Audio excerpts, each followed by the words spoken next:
بسم الله الرحمن الرحیم. یو ورور پوښتنه کړې ده، وایي موږ احناف یو، په احکامو کې د امام صاحب په مذهب او په عقیده کې د ابو منصور ماتوریدي رحمه الله په مذهب. خلک دا اعتراض کوي چې دا څنګه کېدای شي چې په یوه مذهب کې دوه مذهبه. د دغه ورور د پوښتنې په جواب کې باید ووایم چې دا اعتراض اصلا هغه چاته پیدا دی چې هغه د مذهب په معنا باندې پوه نه وي چې مذهب څه ته وایي. ګوره ته لږ دقیق متوجه سه دوه خبرو ته. یوه خبره دا چې اصلا د دین احکام خو په قرآن او احادیثو کې دي، خو په قرآن باندې پوره پوهاوی او د دې لسګونو زرو مسائلو استنباط د قرآن او د حدیث څخه دا ساده کار نه دی. دا د هغه خلکو کار دی چې هغه پیغمبر علیه السلام ته ډېر نږدې وه، د پیغمبر علیه السلام په اقوالو افعالو اعمالو او حالاتو ښه خبر و. نو په دې لحاظ باندې چې موږ کله یو مسله په کار سي خپله د قرآن او د حدیث څخه استنباط کولی نسو، نو تر خپل رای، تر خپل نظر او تر خپل ګمان او تر خپل فکر د مذهب د عالم قول د هغه تحقیق بهتر وبولو، دې ته مذهب وایي. او دا مسائل څو ډوله دي.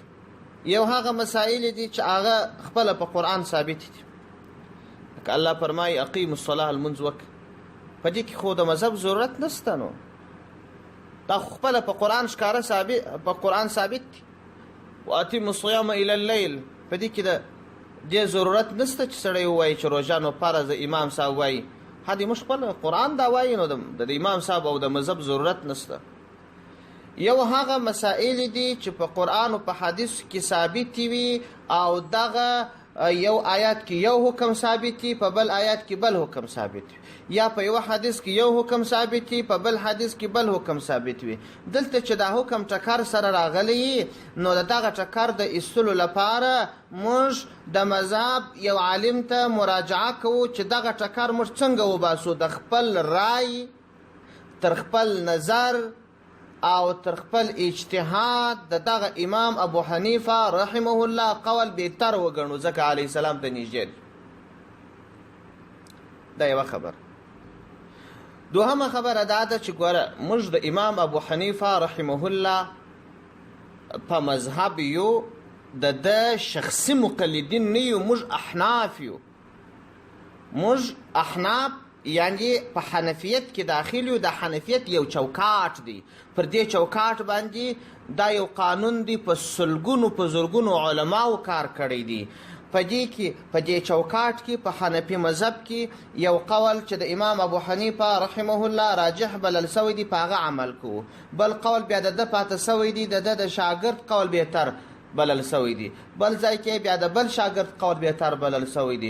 په عقایدو کې بیا د ابو منصور ماتوریدي رحمه الله اقوال بهترین بلل سوي دي. دغه حنفیت د ننه یو چوکاټ دی، دا یو قانون دی.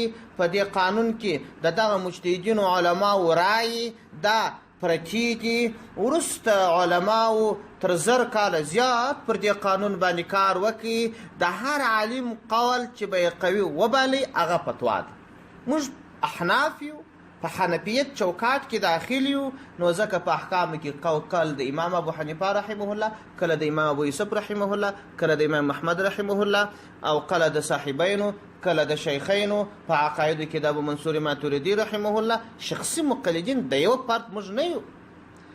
دا څو مذهب نه دي، دا یو مذهب دی. او مذهب دا د قرآن د حدیث څخه جلا شی نه دی، فقط زموږ استاذ دی، د قرآن د حدیث څخه مسائل راچڼلې دي. السلام علیکم ورحمة الله وبرکاته.